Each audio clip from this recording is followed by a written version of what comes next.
नमस्कार साथियों, एक बार फिर स्वागत है आपका हमारे YouTube चैनल पर जिसका नाम है ललित संस्थान अलवर। और संविधान विषय हम पढ़ रहे थे और अब तक हम दो वीडियोज में मैं आपको प्रस्तावना और कैबिनेट मिशन के बारे में जानकारी दे चुका हूं। हमारे प्रस्तावना से संबंधित जो वीडियो था उसमें से कुछ बच्चों के कमेंट्स आए हैं, सवाल आए हैं कि सर ये बेरूबारी विवाद क्या था, थोड़ा सा विस्तार से बताएं। तो विस्तार से बताने के लिए ये क्लास छोटी पड़ेगी, इसलिए मैं आपको थोड़ा सा हिंट देता हूं कि बेरूबारी विवाद था क्या। बेरूबारी विवाद जो था वो भारत और पाकिस्तान के बीच में था। एक्चुअली हमारा जो पूर्वोत्तर भारत है, बंगाल के पास एक स्थान है पश्चिम बंगाल में, सिलीगुड़ी के पास में बेरूबारी। ये बेरूबारी जो स्थान था ये वास्तव में डिफाइन होने से रह गया था कि ये भारत का हिस्सा है या पाकिस्तान का हिस्सा है। उस समय भारत और पाकिस्तान दोनों ही देश इस पर अपना दावा कर रहे थे, तो दोनों देशों ने मिलकर के एक आपसी समझौता करके इस स्थान को अपने अपने हिस्से बराबर बराबर इसको बांट लिया था कि जो हिस्से पाकिस्तान यानी कि पूर्वी पाकिस्तान बांग्लादेश से लगते हुए हैं वो पाकिस्तान को दे दिए जाए, जो हिस्से भारत से लगते हुए हैं वो भारत को दे दिए जाएं। तो इसमें से कुछ इलाका ऐसा था जो पहले भारत के अधिकार क्षेत्र में था लेकिन चला गया पाकिस्तान के अधिकार क्षेत्र में, और वो इलाका था बेरूबारी का। बेरूबारी के लोग जब पाकिस्तान के नागरिक हो गए तो वहां के लोगों ने भारत सरकार से कहा कि भाई आप हमें ऐसे किसी दूसरे देश को नहीं सौंप सकते, हम तो भारत में ही रहना चाहते हैं। तो सरकार, भारत सरकार की इस मांग, इस कार्य को लेकर के, इस निर्णय को लेकर के वो सर्वोच्च न्यायालय में चले गए कि भाई सरकार के पास ये अधिकार तो है कि वो किसी दूसरे देश को या दूसरे देश की जमीन को भारत में शामिल कर ले, लेकिन ये अधिकार सरकार के पास, संसद के पास नहीं है कि वो भारत के हिस्से को किसी दूसरे देश को दे दे। तब ये विवाद वहां सर्वोच्च न्यायालय में गया था और इस विवाद की सुनवाई करते हुए प्रस्तावना का कहीं जिक्र आया था। उस समय सर्वोच्च न्यायालय ने कहा था कि प्रस्तावना संविधान का भाग नहीं है। आज का हमारा टॉपिक रहेगा अनुसूचियां। अनुसूचियां बहुत महत्वपूर्ण विषय है और बार बार परीक्षाओं में इनमें सवाल आते रहे हैं और बहुत सारे वीडियोज के द्वारा बहुत सारे लोगों ने इसे पढ़ा रखा है, लेकिन पढ़ाने वाले इसे आधा अधूरा ही पढ़ाते हैं। प्रस्ताव इसमें अनुसूचियों में बहुत सारी चीजें ऐसी हैं जो कंपटीशन की दृष्टि से एक परीक्षार्थी को जानना जरूरी है, और आज हम उन सभी विषयों को, उन सभी प्रश्नों को विस्तार से पढ़ेंगे। हमारा विषय रहेगा अनुसूचियां। अनुसूचियां, देखिए हमारा जो भारत का संविधान था, इस संविधान के दो रूप हमें देखने को मिलते हैं।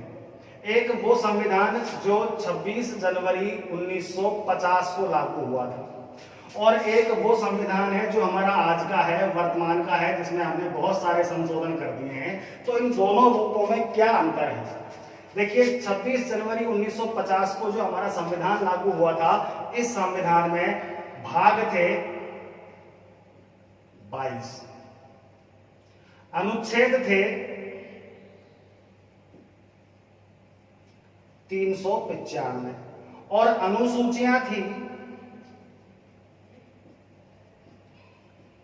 अनुसूचियां कितनी थी? 8। और आज हमारा जो संविधान है, आज जो इतने संशोधनों के बाद जो बनकर के निकल करके आया है, इसमें भाग आज भी 22 हैं, अनुच्छेद आज भी 395 है, अनुसूचियां लेकिन बढ़कर के 12 हो गई हैं।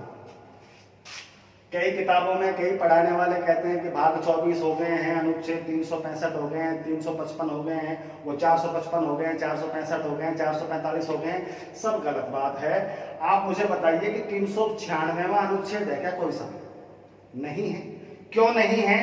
क्योंकि केशवानंद भारती बनाम केरल राज्य विवाद की सुनवाई करते वक्त सर्वोच्च न्यायालय ने कहा था कि संसद संविधान में किसी भी तरह का संशोधन कर सकती है, प्रस्तावना में भी संशोधन कर सकती है, लेकिन मौलिक ढांचे में परिवर्तन नहीं कर सकती। अब ये मौलिक ढांचा क्या है? तो मौलिक ढांचे की कोई स्पष्ट परिभाषा नहीं है, लेकिन इस मौलिक ढांचे के बाद से दो भावार्थ निकाले जाते हैं। पहली बात तो ये कि हमारी प्रस्तावना का जो मूल भाव है, हम कोई ऐसा संशोधन नहीं कर सकते जो हमारी प्रस्तावना के मूल भावों के विपरीत हो। इसे क्या कहा गया? मौलिक ढांचा।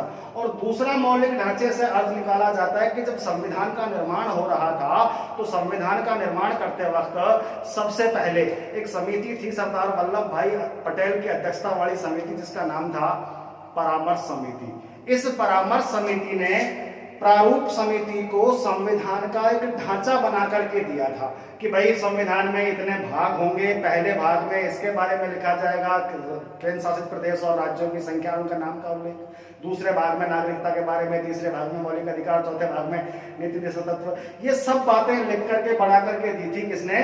सरदार पटेल की परामर्श समिति ने। उसी ने तय कर दिया था कि पहले भाग में इतने अनुच्छेद होंगे 1 से 4 तक, दूसरे भाग में 5 से 11 तक होंगे, तीसरे भाग में 12 से 36 तक। ये सब बातें किसने? एक खाली संविधान खाका बना करके दिया था किसने? सरदार पटेल की अध्यक्षता वाली परामर्श समिति ने। और किसको दिया था? प्रारूप समिति को। तो वो जो दिया था परामर्श समिति को, परामर्श समिति ने प्रारूप समिति को ढांचा, उसे भी मौलिक ढांचा कहा जाता है। और साथियों, उसमें अनुसूचियां नहीं थी।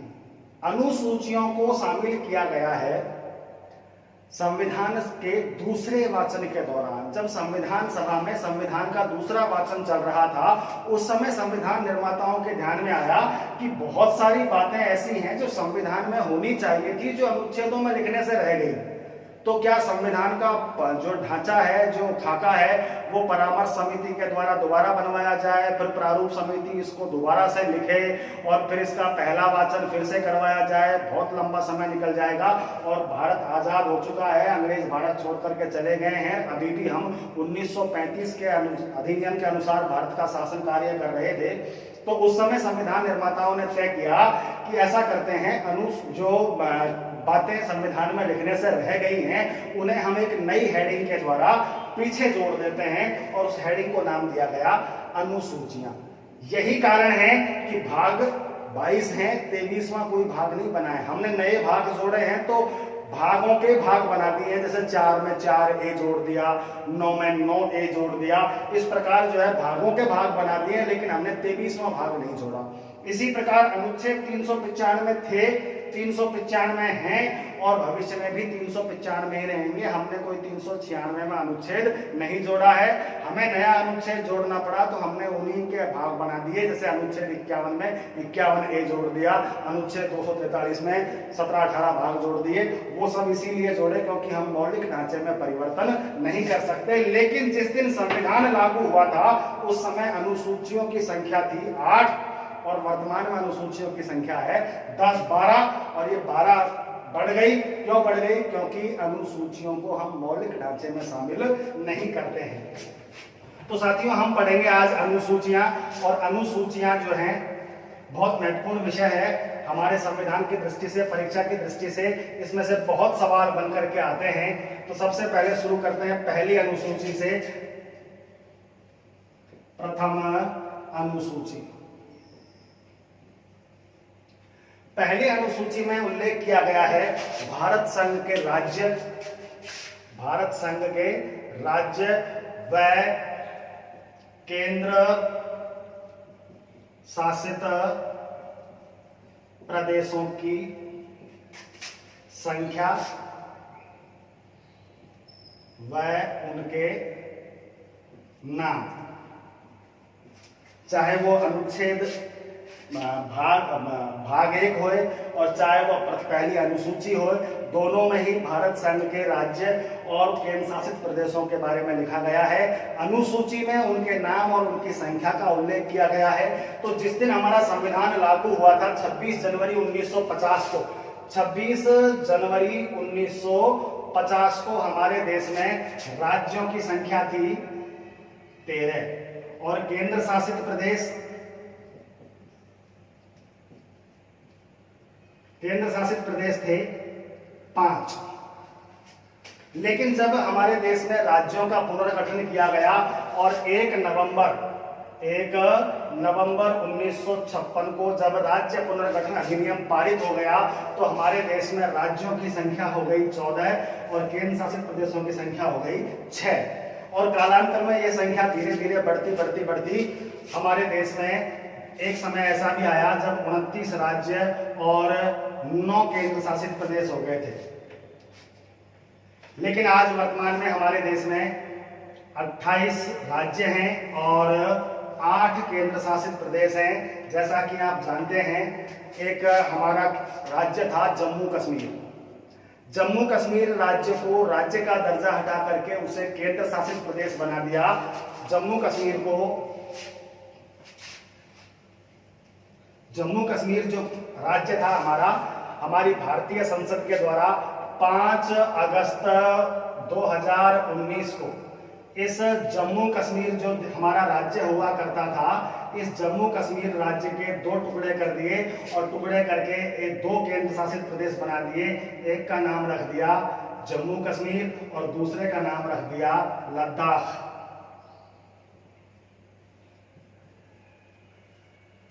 जम्मू कश्मीर प्रांत को तोड़ करके 5 अगस्त 2019 को भारतीय संसद ने एक विधेयक पारित किया, जिसके द्वारा जम्मू कश्मीर राज्य को तोड़ करके 2 केंद्र शासित प्रदेश बना दिए गए, एक जम्मू कश्मीर और एक लद्दाख। और इन दोनों को केंद्र शासित प्रदेश के रूप में मान्यता प्रदान कर दी गई 31 अक्टूबर 2019 को।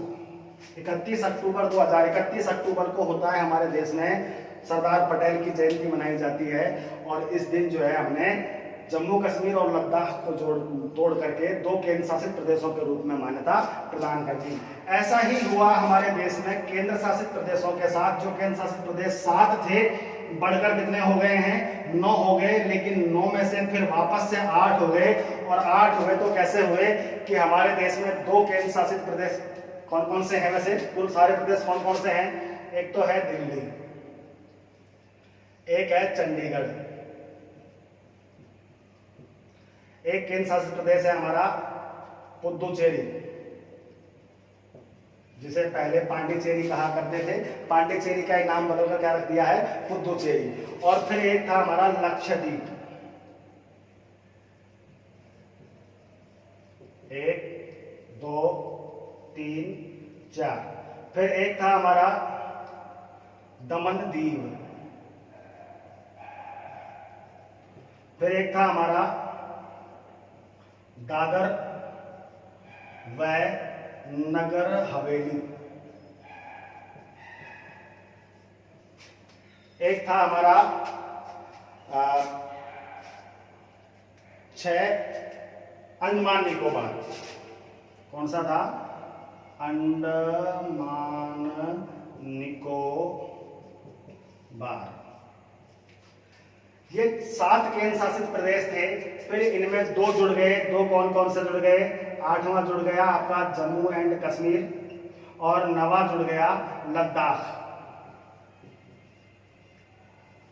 इन दोनों को 5 अगस्त 2019 को भारतीय संसद के द्वारा जम्मू कश्मीर प्रांत को तोड़ करके 2 केंद्र शासित प्रदेश बनाने का प्रस्ताव भारतीय संसद ने पारित किया था। और 31 अक्टूबर 2019 को इन्हें केंद्र शासित प्रदेश के रूप में मान्यता प्रदान कर दी गई। वहीं हमारे देश में ये 2 केंद्र शासित प्रदेश थे, दमन दीव और दादर व नगर हवेली। दमन दीव और दादर व नगर हवेली, इन दोनों केंद्र शासित प्रदेशों को मिला करके एक केंद्र शासित प्रदेश बनाया जाएगा। इस तरह का प्रस्ताव भारतीय संसद के द्वारा पारित किया गया था 3 दिसंबर 2019 को। 3 दिसंबर 2019 को भारतीय संसद ने एक प्रस्ताव पारित किया, जिसके द्वारा दमन दीव और दादर व नगर हवेली 2 केंद्र शासित प्रदेशों को मिला करके एक करने का फैसला कर दिया और इस प्रस्ताव को लागू कर दिया 26 जनवरी 2020 को। 26 जनवरी 2020 को दमन दीव और दादर व नगर हवेली को मिलाकर के एक ही केंद्र शासित प्रदेश बना दिया गया। इस प्रकार हमारे देश में आज 28 राज्य और 8 केंद्र शासित प्रदेश रह गए। 9 में से 1 कम हो गया तो कितने रह गए? 8 रह गए। तो ये थी आपकी पहली अनुसूची। पहली अनुसूची किसका उल्लेख किया गया है? केंद्र व राज्य, केंद्र शासित प्रदेश व राज्यों का नाम और उनकी संख्याओं का उल्लेख किया गया है पहली अनुसूची में। प्रारंभ में हमारे देश में 13 राज्य और 5 केंद्र शासित प्रदेश थे। 1 नवंबर 1956 को राज्य पुनर्गठन अधिनियम पारित हो जाने के बाद जब 7वां संशोधन भारतीय संविधान में किया गया, उस समय 14 राज्य और 6 केंद्र शासित प्रदेश हो गए। कालांतर में बढ़ते बढ़ते ये 29 राज्य और 7 केंद्र शासित प्रदेश हो गए थे। 7 में से फिर 2 केंद्र शासित प्रदेश बढ़ गए। जब एक राज्य जम्मू कश्मीर कम हो गया तो 28 राज्य और 9 केंद्र शासित प्रदेश हो गए, और फिर 2 केंद्र शासित प्रदेशों को मिलाकर के एक बना दिया गया, दमन दीव व नागर हवेली। तो फिर 28 राज्य और 8 केंद्र शासित प्रदेश हमारे देश में हो गए थे। दूसरी अनुसूची बहुत महत्वपूर्ण है। दूसरी अनुसूची, इस अनुसूची में वेतन व भत्तों का उल्लेख किया गया है। वेतन व भत्ते, किसके वेतन भत्ते? विभिन्न संवैधानिक पदाधिकारियों के। हमारे संविधान में जिन पदों का उल्लेख किया गया है उन पदों पर आसीन होने वाले लोगों को क्या वेतन दिया जाएगा, क्या भत्ते दिए जाएंगे, इस बात का उल्लेख किया गया है दूसरी अनुसूची में। कुछ मुख्य पदाधिकारियों के वेतन भत्ते हम देख लेते हैं। हमारे देश में राष्ट्रपति, एक टेबल बना लेते हैं, पद और उसका वेतन। राष्ट्रपति को वेतन दिया जाता है हमारे देश में 5 लाख। राष्ट्रपति को कितना वेतन दिया जाता है? 5 लाख। तो उपराष्ट्रपति को कितना वेतन दिया जाता है? यह सवाल मैं आपसे पूछ रहा हूं। उपराष्ट्रपति को कितना वेतन दिया जाता है? आप कमेंट बॉक्स में लिख करके मुझे बताएं। राज्यसभा का सभापति, राज्यसभा का जो सभापति होता है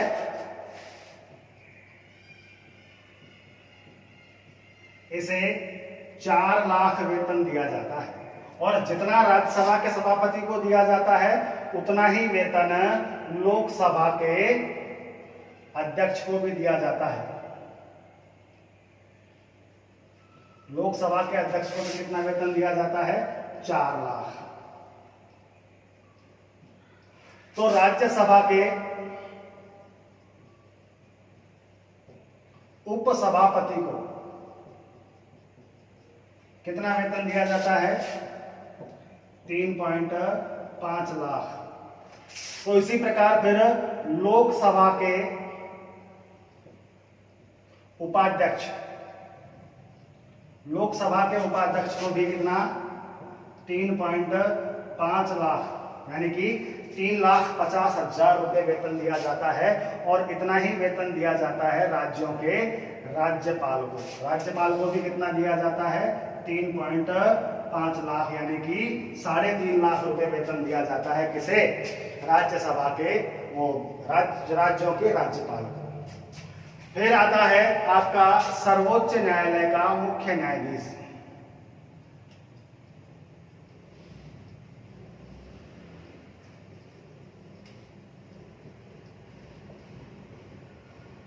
सर्वोच्च न्यायालय के मुख्य न्यायाधीश को वेतन दिया जाता है 2,80,000। कितना वेतन दिया जाता है? 2,80,000। तो सर्वोच्च न्यायालय के अन्य न्यायाधीशों को, सर्वोच्च न्यायालय के अन्य न्यायाधीशों को वेतन दिया जाता है 2.5 लाख, 2,50,000। मेरा सवाल था आपसे कि भारत में उपराष्ट्रपति को कितना वेतन दिया जाता है? उपराष्ट्रपति को हमारे देश में वेतन नहीं दिया जाता है। उपराष्ट्रपति को कोई वेतन नहीं दिया जाता है, लेकिन उपराष्ट्रपति ही राज्यसभा का सभापति होता है। जो भी व्यक्ति उपराष्ट्रपति होगा वही क्या होगा? राज्यसभा का पदेन सभापति होगा। तो उपराष्ट्रपति को उपराष्ट्रपति पद के लिए नहीं, उपराष्ट्रपति को राज्यसभा के सभापति के लिए, सभापतित्व करने के लिए 4 लाख रुपए वेतन दिया जाता है। उपराष्ट्रपति को उपराष्ट्रपति पद के लिए कोई वेतन हमारे देश में नहीं दिया जाता है। इसके बाद 2.5 लाख रुपए दिए जाते हैं किसको? सर्वोच्च न्यायालय के अन्य न्यायाधीशों को। और देखते हैं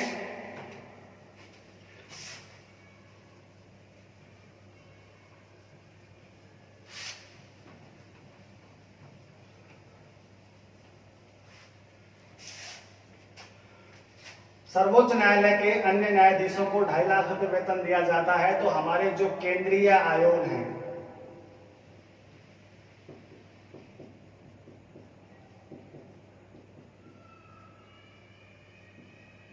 केंद्रीय आयोगों के जो अध्यक्ष होते हैं उन्हें भी 2.5 लाख रुपए ही वेतन दिया जाता है प्रति माह। केंद्रीय आयोग जैसे आपका केंद्रीय निर्वाचन आयोग है, केंद्रीय बाल संरक्षण आयोग है, केंद्रीय महिला आयोग है, केंद्रीय मानवाधिकार आयोग है, जितने भी केंद्रीय आयोग हैं उन सभी आयोगों के अध्यक्षों को 2,50,000 रुपए वेतन दिया जाता है। ऐसे ही हमारे केंद्र में होता है महान्यायवादी अटॉर्नी जनरल, इसको भी 2.5 लाख रुपए ही वेतन दिया जाता है। और ऐसे ही एक और पद होता है CAG, controller and auditor general, यानी कि नियंत्रक महालेखा परीक्षक, इसको भी 2.5 लाख रुपए ही वेतन दिया जाता है। और इसके अलावा 2.5 लाख रुपए वेतन दिया जाता है उच्च न्यायालयों के मुख्य न्यायाधीशों को। उच्च न्यायालय के जो मुख्य न्यायाधीश होते हैं उन्हें भी 2.5 लाख रुपए ही वेतन दिया जाता है। आपको पता होगा दोस्तों, हमारे देश में वर्तमान में 25 उच्च न्यायालय हैं। हमारे देश में वर्तमान में 25 उच्च न्यायालय हैं, जबकि होने कितने चाहिए थे? 28 तो राज्य ही हैं और 8 केंद्र शासित प्रदेश हैं। लेकिन हमारे देश में 6 उच्च न्यायालय ऐसे हैं जिनका क्षेत्राधिकार 1 से अधिक राज्य या केंद्र शासित प्रदेश हैं। इसलिए कुल 25 न्यायालयों में 25 उच्च न्यायालयों में 25 मुख्य न्यायाधीश होंगे, तो प्रत्येक को कितना वेतन दिया जाता है? 2.5 लाख, यानी कि 2,50,000 रुपए वेतन दिया जाता है। इसके अलावा उच्च न्यायालय के जो अन्य न्यायाधीश हैं,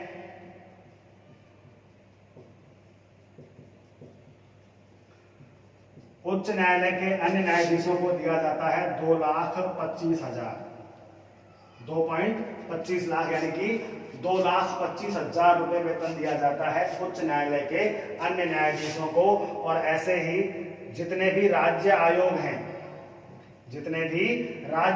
हैं इनके अध्यक्षों को भी वेतन कितना दिया जाता है? 2.25 लाख। और जिस प्रकार केंद्र में महान्यायवादी होता है, केंद्र सरकार का सबसे बड़ा सरकारी वकील, उसी प्रकार राज्य सरकारों का भी सबसे बड़ा सरकारी वकील होता है, जिसे क्या कहा जाता है?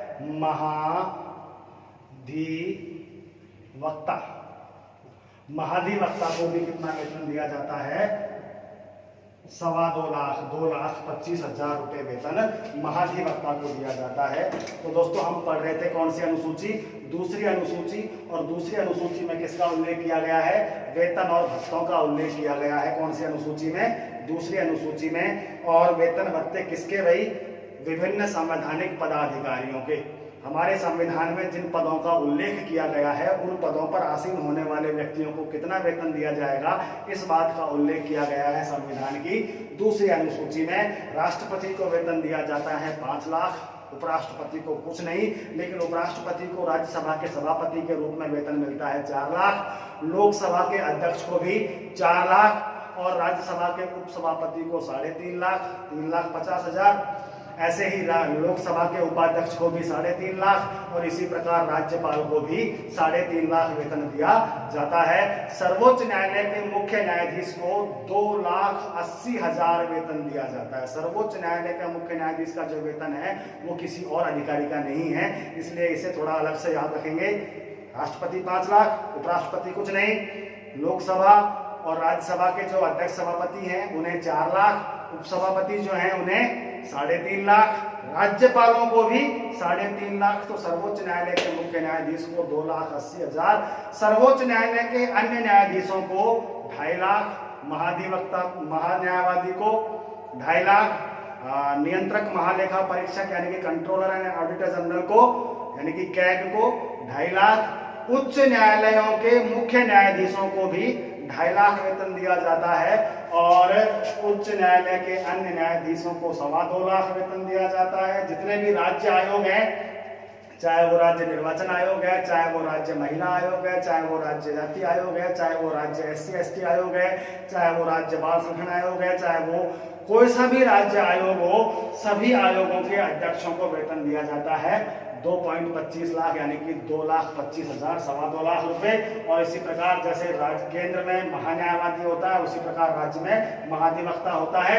और इसका वेतन कितना होता है महाधिवक्ता का 2,25,000। तो ये थी हमारी कौन सी अनुसूची, दूसरी अनुसूची। अब पढ़ेंगे हम तीसरी अनुसूची। दोस्तों तीसरी अनुसूची भी बहुत महत्वपूर्ण है, और इस अनुसूची में उल्लेख किया गया है किसका, शपथ का। यानी कि विभिन्न संवैधानिक पदाधिकारियों को जो शपथ दिलाई जाती है, उस शपथ का प्रारूप, उस शपथ का प्रारूप लिखा हुआ है कौन सी अनुसूची में, तीसरी अनुसूची में। क्या लिखी हुई है, शपथ। लेकिन शपथ जो है वो हमारे देश में दो तरह की दिलवाई जाती है। एक तो होती है पद व गोपनीयता की, और एक होती है संविधान में निष्ठा और इसके संरक्षण की। संवैधानिक पदाधिकारियों को दो तरह की शपथ दिलाई जाती है, एक पद व गोपनीयता की, और दूसरी संविधान में निष्ठा और संविधान में संरक्षण की। तो इनमें से, इन दो प्रकार की जो शपथ हैं, इनमें से इसमें से एक का प्रारूप ही किसमें लिखा हुआ है, तीसरी अनुसूची में। वो किसका लिखा हुआ है, पद व गोपनीयता की शपथ का प्रारूप। यानी कि संविधान में निष्ठा और संविधान के संरक्षण के शपथ का प्रारूप अनुसूची 3 में नहीं लिखा हुआ। तो फिर ये शपथ किस किस को दिलाई जाती है, ये शपथ दिलाई जाती है एक तो राष्ट्रपति को, एक उपराष्ट्रपति को, और एक राज्यपाल को। कहने का मतलब कि तीसरी अनुसूची में पद व गोपनीयता की शपथ तो है, संविधान में निष्ठा और इसके संरक्षण की शपथ का उल्लेख अनुसूची 3 में नहीं है। अर्थात अनुसूची 3 में राष्ट्रपति, उपराष्ट्रपति और राज्यपालों को जो शपथ दिलाई जाती है उसका उल्लेख नहीं है। तो फिर इनकी शपथ कहाँ है, तो इनकी शपथ संविधान में, इनकी शपथ का प्रारूप संविधान में वहां लिखा हुआ है जहां इनके पद का उल्लेख किया गया है। जैसे राष्ट्रपति की शपथ राष्ट्रपति के पद के साथ लिखी हुई है उसके अनुच्छेदों में, इसी प्रकार इन तीनों की शपथ का प्रारूप इस अनुसूची 3 में नहीं है। हम पढ़ रहे थे कौन सी अनुसूची, तीसरी अनुसूची। और तीसरी अनुसूची में किसका उल्लेख किया गया था, शपथ का। शपथ का प्रारूप लिखा हुआ था कौन सी अनुसूची में, तीसरी अनुसूची में। और शपथ कौन सी है इसमें अनुसूची में, पद व गोपनीयता की शपथ लिखी हुई थी कौन सी अनुसूची में, तीसरी अनुसूची में। जबकि हमारे देश में संवैधानिक पदाधिकारियों को दो प्रकार की शपथ दिलाई जाती है, पद व गोपनीयता की कुछ को दिलाई जाती है और कुछ को संविधान में निष्ठा और संरक्षण शपथ दिलाई जाती है। तो कहने का मतलब जिन्हें संविधान में निष्ठा और उसके संरक्षण की शपथ दिलाई जाती है उनकी शपथ का प्रारूप अनुसूची 3 में नहीं है। उनकी शपथ का प्रारूप कहाँ है, जहां संविधान में उनके पद का उल्लेख किया गया है। वो कौन कौन से पदाधिकारी हैं, राष्ट्रपति, उपराष्ट्रपति और राज्यपाल। राष्ट्रपति, उपराष्ट्रपति और राज्यपाल की शपथ का प्रारूप अनुसूची 3 में नहीं है। इनका उल्लेख उनके पद के साथ उनके अनुच्छेदों में किया गया है। चौथी अनुसूची, यह भी बहुत महत्वपूर्ण अनुसूची है और इसमें उल्लेख किया, इसमें क्या किस बात का उल्लेख किया गया है, इसमें उल्लेख किया गया है राज्यसभा की सीटों का आवंटन। क्या मतलब है इस लाइन का, राज्यसभा की सीटों का आवंटन कौन सी अनुसूची में किया गया है, चौथी अनुसूची में। अर्थात राज्यसभा में जो सदस्य संख्या होगी उनमें से कौन से राज्य से कितने सदस्य आएंगे, इस बात का उल्लेख किया गया है कौन सी अनुसूची में, चौथी अनुसूची में। अब राज्यसभा में कुल कितनी सीटें हैं, तो वर्तमान में हमारे देश में राज्यसभा में कुल 250 सीटें हैं और इन 250 सीटों में से इनको दो भागों में बांट रखा है कि इनमें से 12 सदस्य तो कैसे होने चाहिए, राष्ट्रपति के द्वारा नॉमिनेटेड होंगे, मनोनीत होंगे। राष्ट्रपति कला, विज्ञान, साहित्य और समाज सेवा के क्षेत्र से 12 सदस्य मनोनीत करता है और बाकी के बचे 238 सदस्य कैसे होंगे भाई, ये होंगे निर्वाचित। कैसे होंगे, निर्वाचित होंगे। तो इन 238 में से कौन से राज्य से कितने सदस्य आएंगे, इस बात का उल्लेख किया जाता है कौन से अनुसूची में, चौथी अनुसूची में। लेकिन ये 250 जो सदस्य हैं ये मैक्सिमम सदस्य हैं हमारे देश में। हमारे देश में वर्तमान में केवल 245 सीटें ही भरी हुई हैं राज्यसभा में, बाकी 5 सीटें रिक्त हैं। इन 245 में से 233 सदस्य तो आते हैं कहां से, निर्वाचित होकर के आते हैं राज्यों से, और 12 सदस्य राष्ट्रपति के द्वारा क्या होते हैं, मनोनीत होते हैं, जैसे यहां होते थे। मनोनीत कौन करता है, राष्ट्रपति करता है। राष्ट्रपति किसे मनोनीत करता है, तो राष्ट्रपति मनोनीत करता है कला, विज्ञान, साहित्य और समाज सेवा के क्षेत्रों से, ताकि इन क्षेत्रों में जो है, इन क्षेत्रों को भी समान प्रतिनिधित्व मिल सके, इन क्षेत्रों में आगे बढ़ने के लिए हमारी संसद भी कार्य कर सके, इन कार्यों करवाने के लिए हमारी संसद में कोई लोग हों। तो इन 233 सीटों का किया जाता है आवंटन, किसके द्वारा, चौथी अनुसूची के द्वारा। अब ये आवंटन कौन करता है, तो ये आवंटन करती है संसद। अब संसद को क्या पता कि किस राज्य से कितने आने चाहिए, तो हमारे देश में समय समय पर एक आयोग बनाया जाता है जिसे कहा जाता है परिसीमन आयोग। क्या कहा जाता है, परिसीमन आयोग। परिसीमन आयोग का समय समय पर गठन किया जाता है और इस परिसीमन आयोग की सिफारिशों के आधार पर संविधान में संशोधन करके इन सीटों को आवंटित किया जाता है। अभी जो हमारा आखिरी आवंटन है ये 2002 में हुआ था। 2001 में एक आयोग बनाया गया था, परिसीमन आयोग, और उसने अपनी रिपोर्ट सौंपी थी 2002 में, और उस रिपोर्ट्स के आधार पर, उन रिपोर्ट्स के आधार पर 2002 में भारतीय संसद में एक विधेयक पारित हुआ जिसका नाम है परिसीमन अधिनियम 2002। परिसीमन अधिनियम 2002 के द्वारा वर्तमान में जो सीटें हैं उनका आवंटन किया गया, और ये आवंटन किया गया था 2001 की जनसंख्या के आधार पर। और ये आवंटन के अनुसार सर्वाधिक सदस्य राज्यसभा में जाते हैं कहां से, उत्तर प्रदेश से। कितने जाते हैं, 31 सदस्य किससे जाते हैं, अकेले उत्तर प्रदेश से। और राजस्थान से राज्यसभा में सदस्य जाते हैं कितने, 10। अब देखो दोस्तों, ये सवाल कई बार कई तरीके से पूछ लिया जाता है, जैसे राजस्थान से संसद में कितने सांसद जाते हैं, तो फिर ये सवाल का उत्तर हो जाएगा 35। राजस्थान से राज्यसभा में कितने सांसद जाते हैं, तो उत्तर हो गया 10। राजस्थान से लोकसभा में कितने सांसद जाते हैं, तो 25। थोड़ा सा ही अंतर है, सवाल को घुमा देते हैं, आंसर चेंज हो जाता है। कुल सांसद तो कितने जाते हैं, 35, 10 राज्यसभा में और 25 लोकसभा में। अब सर्वाधिक सदस्य किससे जाते हैं, उत्तर प्रदेश से कितने, 31। राजस्थान से कितने, 10 राज्यसभा में जाते हैं। सबसे कम किस राज्य से जाते हैं, तो इसका कोई सवाल बनता नहीं है, क्योंकि कई राज्य ऐसे हैं जहां से एक सदस्य जाता है राज्यसभा में, जैसे सिक्किम है, गोवा है, त्रिपुरा है, अरुणाचल प्रदेश है, मणिपुर है, मेघालय है, मिजोरम है, नागालैंड है। ये वो राज्य हैं जहां से एक सदस्य ही संविधान सभा में जाता है। पुदुचेरी से भी एक जाता है, दिल्ली से 3 जाते हैं। पुदुचेरी और दिल्ली दोनों केंद्र शासित प्रदेश हैं, यहां से भी राज्यसभा में सदस्य जाते हैं। पुदुचेरी से 1 सदस्य जाता है और दिल्ली से 3 सदस्य जाते हैं। अब आपके मन में सवाल आ रहा होगा कि बाकी केंद्र शासित प्रदेशों से क्यों नहीं जाते हैं, क्योंकि राज्यसभा के सदस्यों का चुनाव किया जाता है प्रांतीय विधानसभाओं के सदस्यों द्वारा। विधानसभाओं के सदस्यों द्वारा आनुपातिक प्रतिनिधित्व के आधार पर राज्यसभा के सदस्यों का चुनाव किया जाता है। हमारे राज्यों में तो विधानसभाएं हैं, लेकिन हमारे केंद्र शासित प्रदेश केवल 2 ही ऐसे हैं जहां पर विधानसभा है। एक दिल्ली जिसमें 70 सदस्य हैं विधानसभा में, और एक है पांडिचेरी या पुदुचेरी जिसमें केवल 30 सदस्य हैं विधानसभा में। तो वहां से भी राज्यसभा में सदस्य जा सकते हैं, लेकिन जहां पर विधानसभा है ही नहीं वहां से सदस्य कैसे जाएंगे। इसलिए राज्यसभा में